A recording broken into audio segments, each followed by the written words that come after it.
The night it happened should have been ordinary. The city hummed with its usual noise, neon reflections sliding off puddles after a late rainfall, and the sky above seemed darker than usual, almost too dark. Ethan had just gotten home from a 12-hour shift at the observatory, exhausted, craving nothing but sleep and maybe cheap noodles if he could keep his eyes open long enough to boil water. He dropped his bag by the door, kicked off his shoes, and collapsed onto the couch without even thinking to turn a light on. The apartment felt heavy with silence. Outside, thunder grumbled, but the night was otherwise peaceful. Ethan was about halfway into drifting unconscious when the air in front of him shimmered, vibrating like heat haze.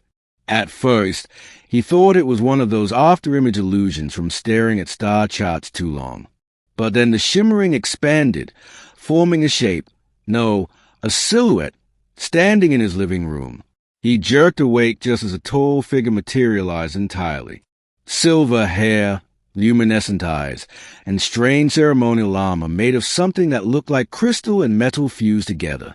The stranger's gaze scanned the apartment with regal impatience before landing on him. "Ethan of Earth," she said, her voice melodic but strangely formal. "I require your presence immediately." Ethan blinked, struggling to force his brain to operate. Did I fall asleep watching anime again? Her eyes narrowed. "This is not animation, and you are already late." She raised her hand, and suddenly the world around Ethan dissolved. His apartment ripped away like torn paper, and a radiant corridor of starlight replaced everything. Ethan stumbled forward, clutching nothing, weightless, until solid ground reformed beneath his feet. He found himself standing inside a colossal crystalline hole floating in space, surrounded by windows that looked out into stars he didn't recognize, planets he'd never charted, artificial suns burning in controlled distances. It looked like something beyond futuristic, ancient and advanced at once. "Where am I?" he managed to ask.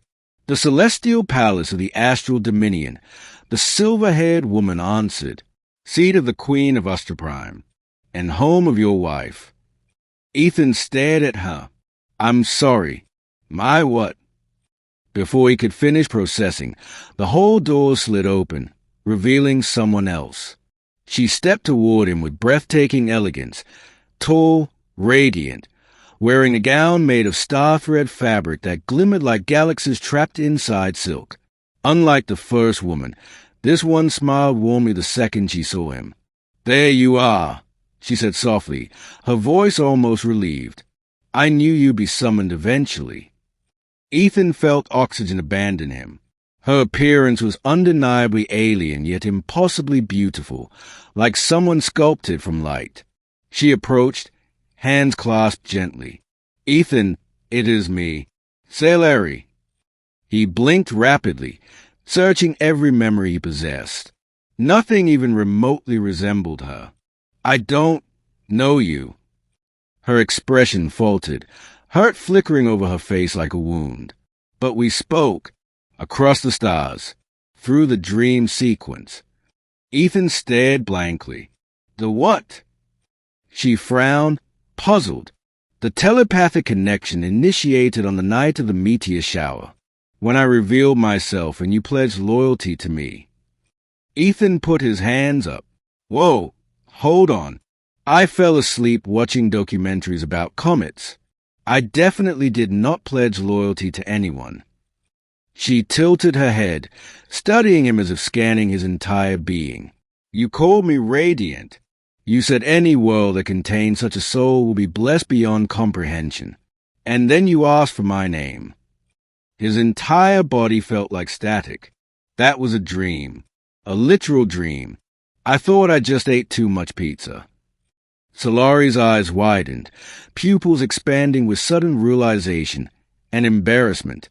"You mean you did not recognize the astral bond as genuine courtship ritual?" Ethan stared at her helplessly.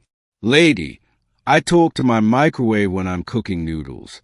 I didn't think I was making intergalactic marriage proposals." Sailari covered her mouth, mortified. The silver-haired guardian beside her sighed heavily. I warned you his species might interpret telepathic contact differently. Sailari turned away, her cheeks turning a faint shimmering violet, apparently the alien equivalent of a blush. Before Ethan could decide whether to panic or faint, the hole thundered with a booming voice. The colossal throne at the end of the chamber lifted as if responding to celestial forces unseen, and from shimmering light emerged a towering figure, armored in obsidian star metal, wearing a crown forged of living nebulae. Bright sapphire eyes ignited with fury the moment they saw Ethan. Every guard in the palace saluted and knelt. The queen. Her presence felt less like a person and more like a force of physics.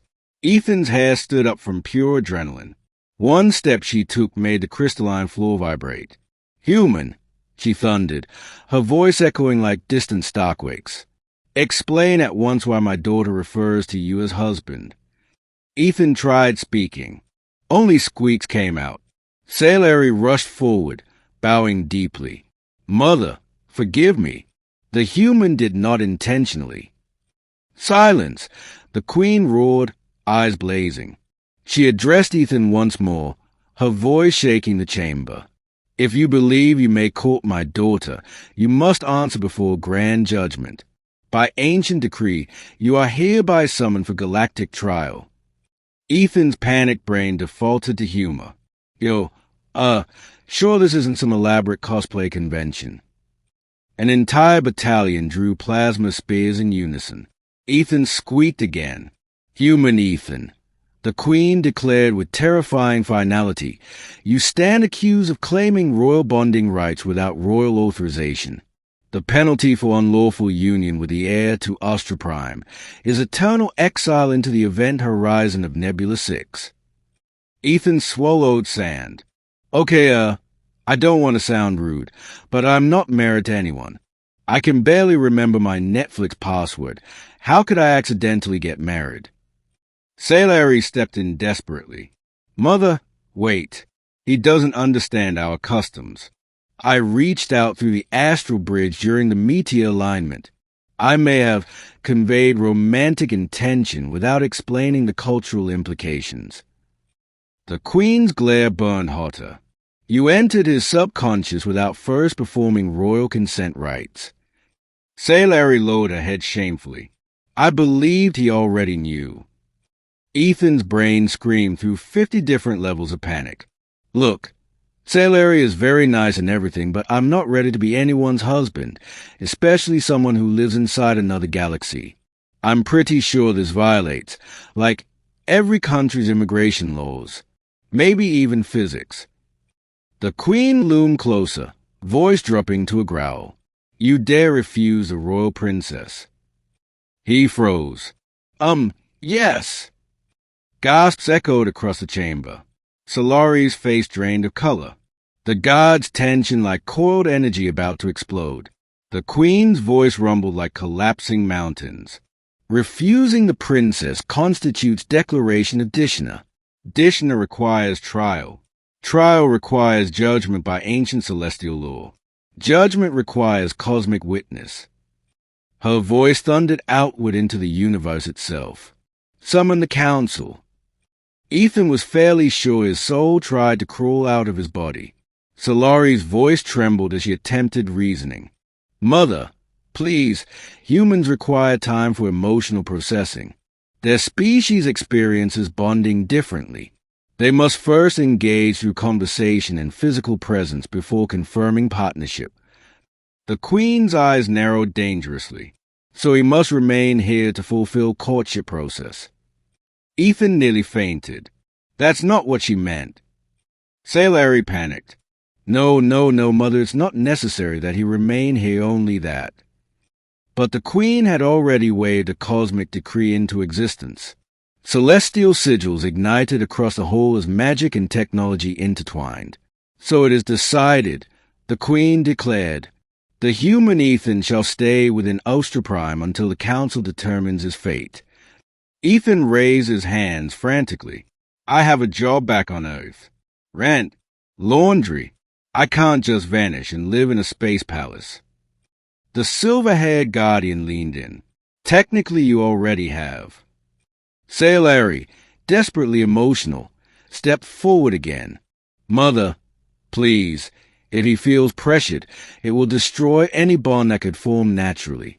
I must speak with him alone. The Queen hesitated, her cosmic authority radiating around her. She studied Larry through judging silence. Finally, she grumbled, "Very well. Speak with a human. But hear me, Ethan of Earth." Her eyes glowed like burning stars. "If my daughter's heart suffers because of you, all of Earth will answer for your crimes." She vanished in a flash of cosmic light. The god slowly retreated, leaving only Larry, the Silver Guardian, and Ethan standing stunned in the immense hall. Ethan turned to Larry, voice breaking. "Tell me there's a way out of this.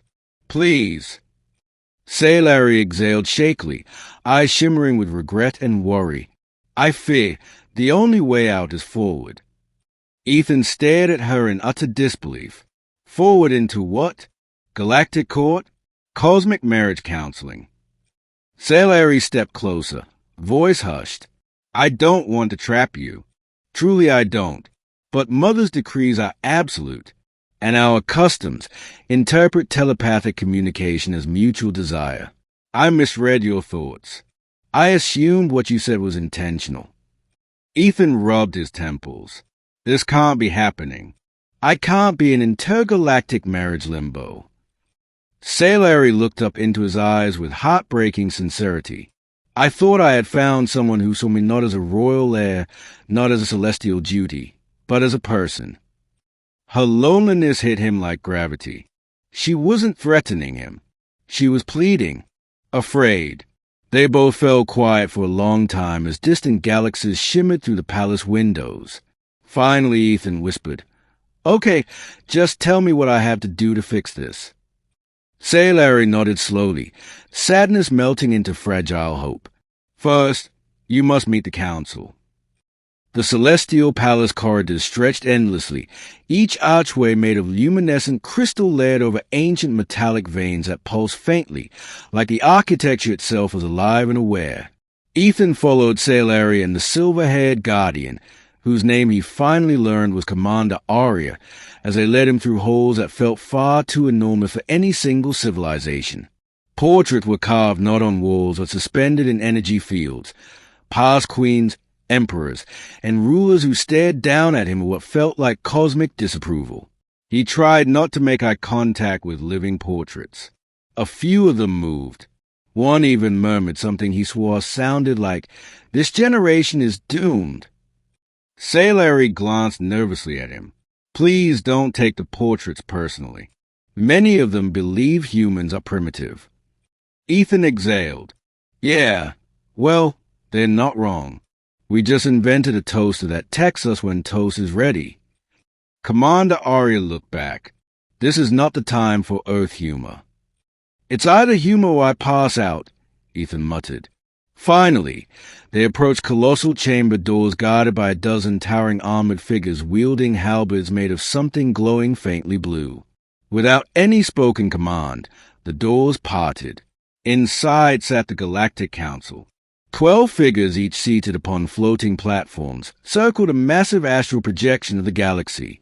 They were of multiple species, avian, reptilian, crystalline, and some that seemed composed of pure radiant light.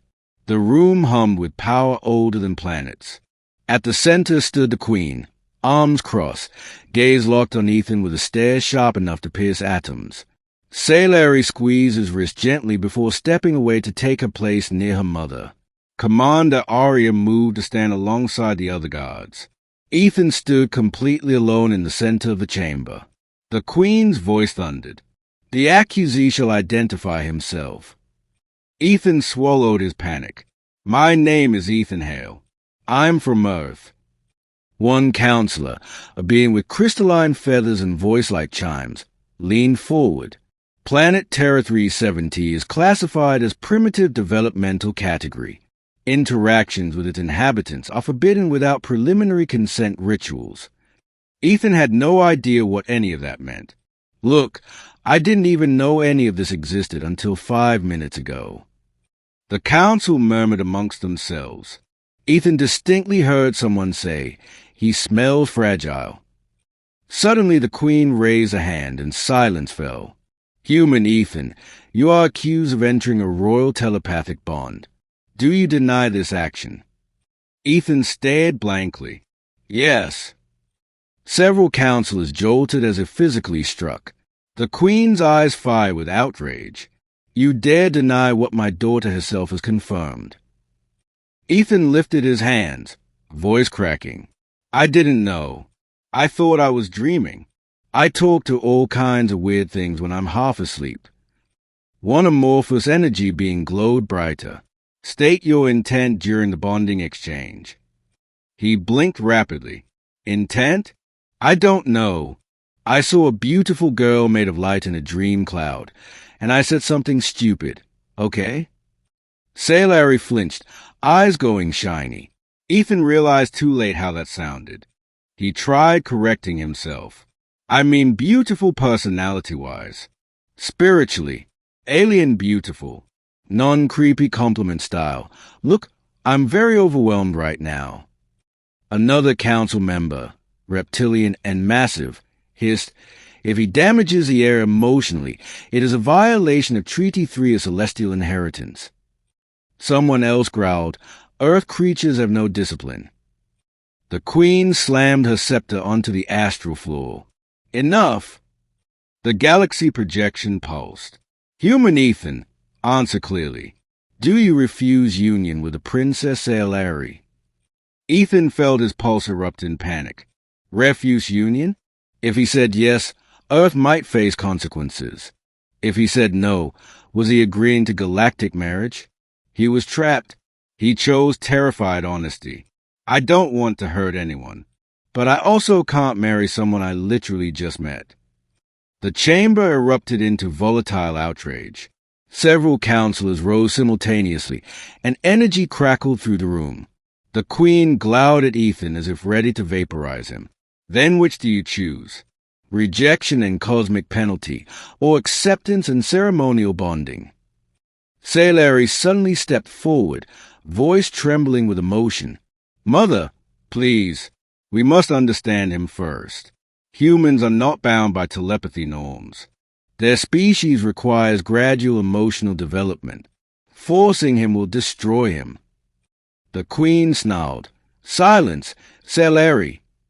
But Salari didn't step back. She turned toward the council, not her mother. "I initiated connection without clarity. Therefore, I broke protocol. I accept responsibility for misinterpretation."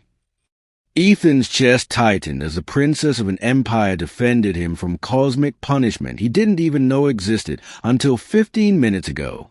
The reptilian counselor slammed its claw onto its platform. "Princess Salari performed unapproved bond initiation. This violates royal courtship directive." Salari bowed her head. "I know." The queen stared at her daughter with something Ethan didn't expect. "Faye, why would you risk such consequences?" Salari's voice cracked. "Because I believed he was my destined parallel."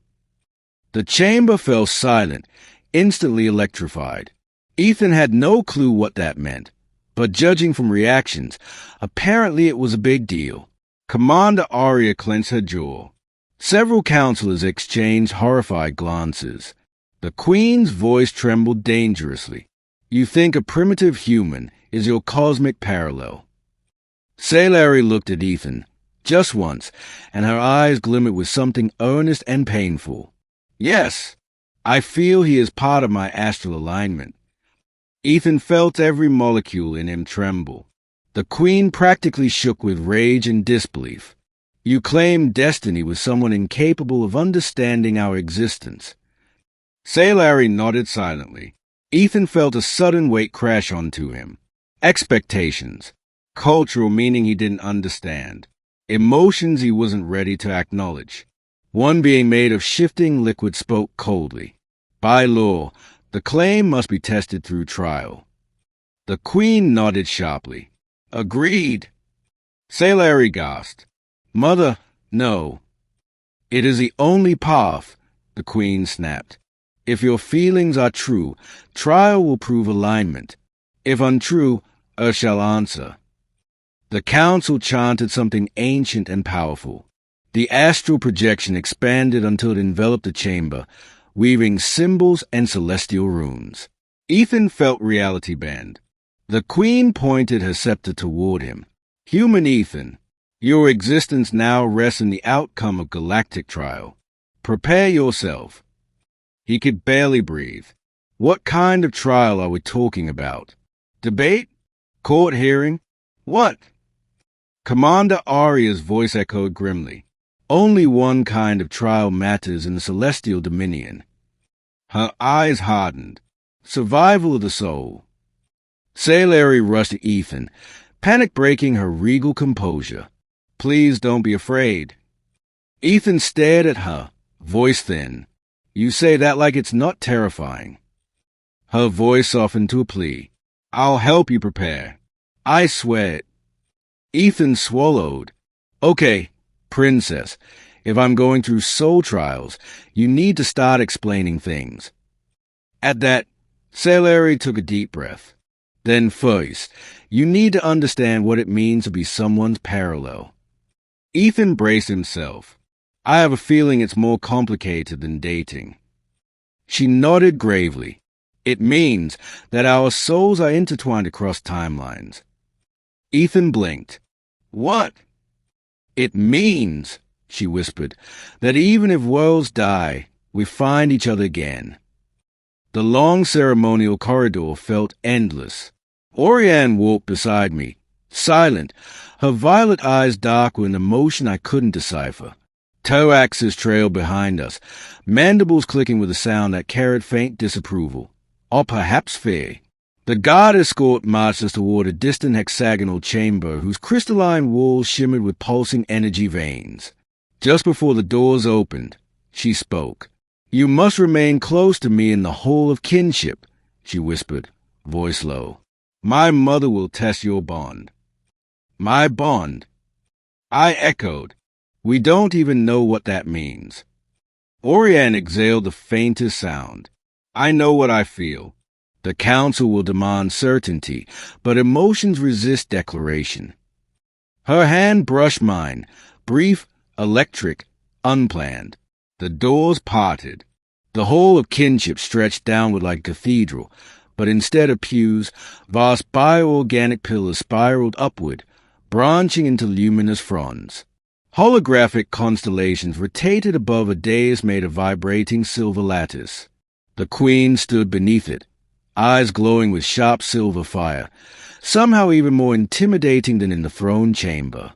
The council members encircled her, 8 towering beings, each with a distinctive pattern of glowing lines across their carapaces. Queen Maelric spoke first. Human, step forward. I swallowed, stepping across a circular platform. The air tingled, heavy with static, like crossing into another gravity field. A projection blossomed above us, an image of Earth, blue and fragile against infinite black. We have records of your planet, Maelric said, primitive but resilient. Your species climbed from dirt into stars, small and reckless. Her voice dipped lower. Why would my daughter tie herself to such an origin? I never asked her to, I said. This just happened. I don't even know how she decided. Orianne stepped to my side, her voice ablaze. I decided because he saved me again and again, even after knowing who I was. You speak of primitive origins, Mother, yet I have seen humans act with more valor and compassion than royalty. The council stirred. The Queen's gaze did not flicker.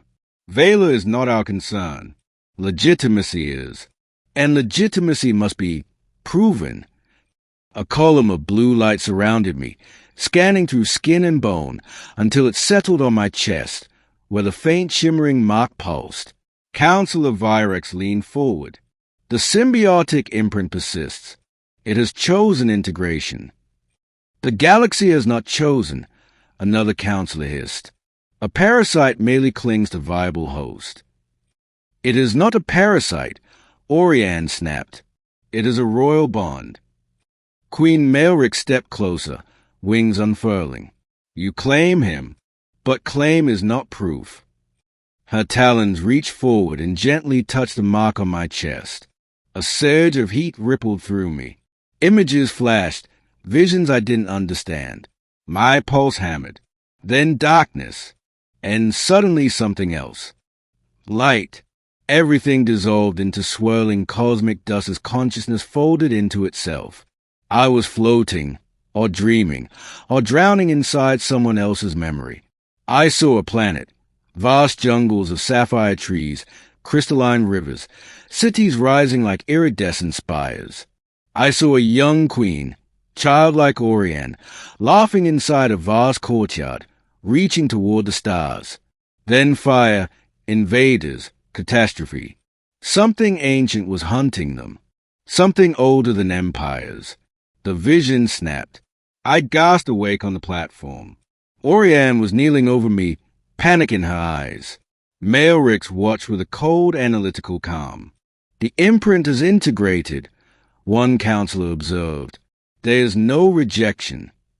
Virek spoke, voice subdued. The symbiotic nexus now threads both their consciousnesses. A partial merging has begun. Impossible, Maelric's hissed, stepping back. Orianne lifted her chin. Believe it, mother. The council chamber shook. Not physically, emotionally. Every creature present felt the implication. Humans could bond with royalty.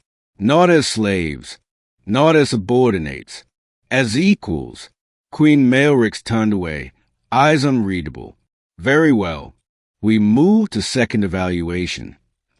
Toaxis, still lingering near the entrance, whispered behind his sharp mandibles. Human, you should know, second evaluation is far harsher. What does that mean? I breathed. He looked grim. Survival. The room dimmed. New projections formed, images of ancient cosmic beasts drifting between galaxies. Some looked like winged leviathans, others were crystalline serpents. This galaxy, Maelric said, has enemies far beyond mortal war. If you are to join our blood, you must face what hunts our throne. Orianne's breath caught. Mother, no, he is untrained. He claims to protect you. Let him prove protection. I never said, I began, but it was pointless. A gateway ignited, swirling open like a vortex carved from white fire. A sound rumbled from beyond, deep, thunderous, primal. Maelrix extended a clawed hand. Enter the trial womb. Orianne stepped in front of me. I forbid this demand. Daughter, the queen growled. Step aside. Our lineage demands testing. If he will not be proven, he will not be permitted existence here. Existence? I whispered. You mean? Sacrifice, Taraxis answered grimly. Orianne trembled. I saw pain in her eyes. Pain and something deeper, something terrifyingly close to love. She suddenly grasped my wrist hard enough to hurt. I will enter with him. You will not, Maelrix roared. I will, Orianne insisted, voice unshakable. He is bound to me. If he falls, I fall. Her mother stared at her for a long, agonizing moment. The council whispered among themselves. Finally the queen's voice lowered. Then you both will face what dwells beyond. The vortex glowed brighter, tendrils of energy spiraling outward like grasping hands. Taraxis turned to me, bowing sharply, forehead touching the ground. Forgive me, human. I did not foresee your fate entangling ours so deeply. You mean this whole planet is bound to whatever happens in there? I asked. He nodded once. Yes, and if you die, the royal imprint may die too. Our entire lineage could fracture. Our enemies will strike. Our throne could collapse. So if I fail, I murmured, the galaxy pays a price. Orianne's voice was steady. We will not fail. Together. Then she pulled me into the vortex. Everything vanished. Colors and impossible spectrums twisted around us. Azure fire, ultraviolet storms, roaring nebula winds. Our feet touched nothing. Gravity bent around our forms, forming spirals of fractured starlight. Orianne floated beside me, her body surrounded by luminous aura. This realm is older than the throne itself. Some say it was forged by the creators. Others believe it was a prison of something devouring stars. Which one is correct? I asked. Her expression was haunted. Both. A distant roar trembled through infinity, like the sound of collapsing planets, hungry and ancient. A shadow drifted forward, massive, winged, its eyes like dying suns. Orianne whispered, voice trembling, Star Eater, what do I do? I breathed, her fingers intertwined with mine. Trust our bond. A pulse of energy surged through my veins, blinding light bursting outward. But the creature screamed, and the void shook. The queen, watching from the other side of reality, widened her eyes.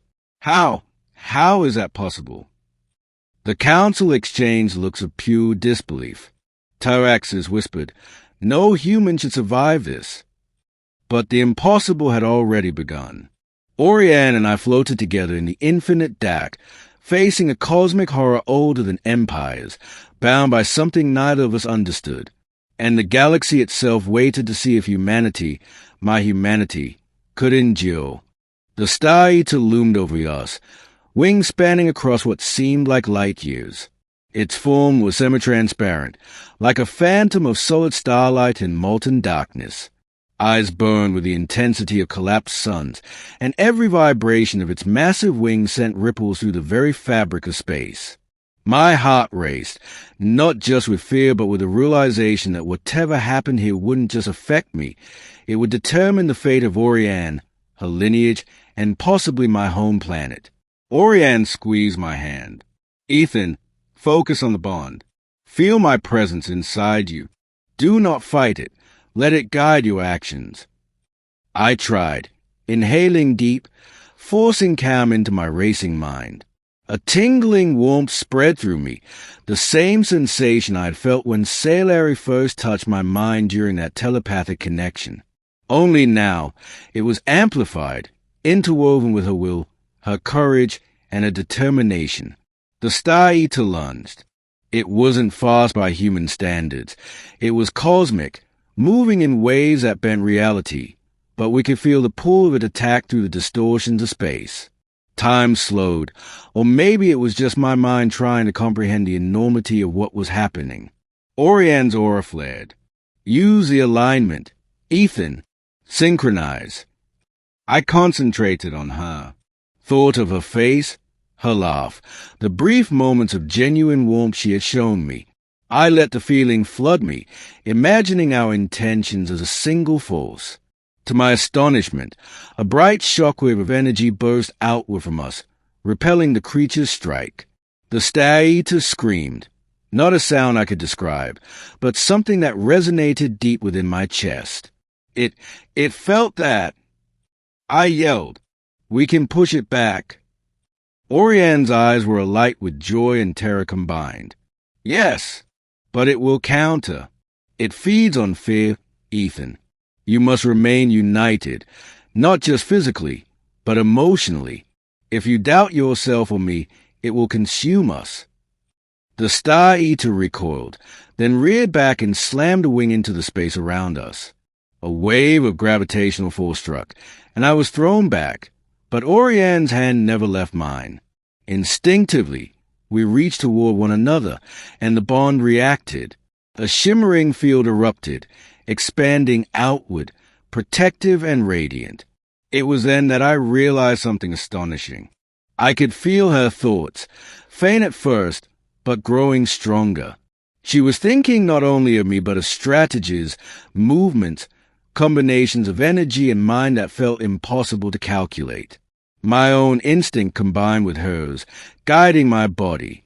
I raised my hands instinctively, mimicking the motion she projected, and the Star Eater faltered, blocked by a lattice of interweaving light and energy. Oriane gasped. It's working. You're responding faster than any human could on their own. I swallowed, awe and fear intertwining. I'm being you somehow. But how? It's the imprint. Our bond is deeper than thought alone. In the whole of kinship, you accepted a connection without fully realizing its power. The Star Eater senses this. Your unified soul is a beacon. The Star Eater screamed again, furious, lashing out with tendrils of starlight that twisted reality itself. I dodged reflexively, only to be pulled by the distortions. Oriane's voice in my mind was steady, commanding. Now, Ethan, strike toward the heart of its form. Do not hesitate. I hesitated. It was colossal, incomprehensible, overwhelming. I had no weapons, nothing but myself and the bond. But then, in a moment of pure clarity, I realized the creature was not just attacking. It was testing us. It could sense fear, doubt, hesitation. If we acted together, with unity and purpose, it might relent. I focused, visualized our combined energy as a spear of light. My hands moved of their own accord, guided by Oriane's thoughts. A brilliant lance formed, pure energy, and I hurled it forward. The Star Eater roared, eyes flaring with brilliant fire, and staggered. The impact sent shockwaves across the whole of kinship and beyond, even reaching Maelrix in the council chambers, though they could not intervene. The Star Eater faltered, its massive form writhing. I felt Oriane's pulse of fear and hope coursing through me, and instinctively I amplified the energy spear. It expanded, coalesced, and struck the creature directly. Light exploded outward, brighter than any star I had ever seen, and for a moment, the entire whole of kinship seemed to vanish in brilliance. Then silence. Oriane and I hovered, exhausted, panting, as the Star Eater retreated, folding into a cocoon of shadow and starlight. It did not vanish entirely. No, this was only the first phase, but it no longer threatened immediate destruction. Its eyes, dimmer now, seemed to regard us with recognition. Oriane floated closer, wrapping her arms around me, voice trembling. Ethan, we did it. We survived. I slumped against her, every muscle screaming. I think I just crossed the line from terrified to galactic hero. Is there a medal for that? She laughed softly, though it was tinged with tears. I think surviving this trial is its own reward. But Mother will still demand judgment. Sure enough, the portal opened behind us, and Maelrix's voice thundered. Step forward. The Queen descended, wings folded but aura still radiating authority. The council followed, silent but visibly shaken. You have survived, Maelrix said, her tone measured but heavy. The Star Eater is formidable. Many royal candidates fail its test. Yet, you both endured, not through strength alone, but unity. Oriane bowed her head slightly. Mother, he is worthy. He is human. Yes, but his bond is genuine. His spirit resonates with mine. Maelrix's gaze shifted to me. Human Ethan. It is unusual for a human to persist, much less to resist cosmic fear and harmonize with an alien heir. Explain how you achieve this. I swallowed, voice roar. I didn't do it alone. She guided me. I felt her, like she was part of me, and I realized that we could face this together. I had to trust her, and I did. That was the only way we could survive. The Queen's eyes softened fractionally, though her aura remained intense. Then the imprint is confirmed. You have survived phase 1 of the trial. But understand this, the trial is not complete. Your bond will be tested across elements, across realms, across the very fabric of existence. And failure will result in cosmic consequences beyond your comprehension. Oriane's hand tightened on mine. We will endure. Together. Maelrix inclined her head slightly, acknowledging the courage and unity displayed. Then you may proceed to Phase 2. The trial of reflection awaits. You must confront the truth of your own soul and the consequences of binding yourself to one who is not fully your species. I swallowed, heart-hammering. Confront the truth? What does that even mean? The truth, Maelrix said gravely, is that love between a human and a royal is not simply emotional. It carries responsibility, knowledge, foresight, and sacrifice beyond comprehension. If you cannot reconcile your mortal limitations with the vastness of what you now face, the bond will fracture, and so will the realms you affect. Orianne's eyes glimmered. We'll be ready. I believe in us. I nodded, trying to summon courage. Yeah. I hope I don't screw up the galaxy too badly while figuring this out. Toaxes, standing at the edge, clicked his mandibles. If he survives this next phase, he may yet prove worthy of the princess's hand. Maelrix's voice echoed in the hall as she gestured toward a new portal, shimmering with impossible colors and twisting geometry. Step forward, Ethan. Face the reflection of your soul. Only then will the council render final judgment. I glanced at Orianne. She gave me a small, reassuring smile. We'll face it together. And with that, hand in hand, we stepped into the unknown, the portal swallowing us in a cascade of light and stars. The whole of kinship disappeared behind us. There was no turning back. Ahead lay a trial that would test every thought, every fear, and every ounce of courage we possessed. A trial that would determine not just our future, but the fate of the galaxy itself. The light of the portal swallowed us, and the chaos of the whole of kinship vanished. We fell into a strange, ethereal space, neither solid nor empty, a reflection of stars stretched infinitely around us, yet beneath our feet there was something solid, a mirror-like plane that rippled with every step. The air, or whatever passed away, shimmered with translucent colors, constantly shifting, refracting our forms in infinite variations. This is a trial of reflection. I whispered, voice shaky. Orianne nodded, eyes scanning the space warily. Yes, this realm shows the truth of your soul. Every fear, every doubt, every desire, it becomes reality here. You will face yourself, Ethan, and I will face mine. I swallowed. So, if I fail, it's not just me who suffers. She shook her head. Our bond is one. You fail, I fail, and what we protect, the lineage, the empire, suffers too. Before I could process this fully, the space around us shifted. The mirrored floor rippled, and suddenly I was alone. Orianne's form vanished, though I could feel a presence in a corner of my consciousness. And then I saw it. My own reflection stepped forward from the mirrored surface, but it wasn't me. It was me exaggerated, every flaw amplified. My fears made flesh, trembling, weak, afraid, overwhelmed by the enormity of the galaxy. It sneered at me, a voice like my own but harsher, sharper, echoing through the void. You think you can survive this? Protect her? Protect the galaxy? You're human. You're small. Fragile. You are nothing. I staggered back instinctively. I'm not nothing. The reflection laughed. Look at yourself, clinging to her, dependent on her guidance. You can't even survive a fight with a cosmic predator without her help. I froze. The truth of it hit me like a hammer. I had relied entirely on Orianne. Without her, I would have failed against the Star Eater.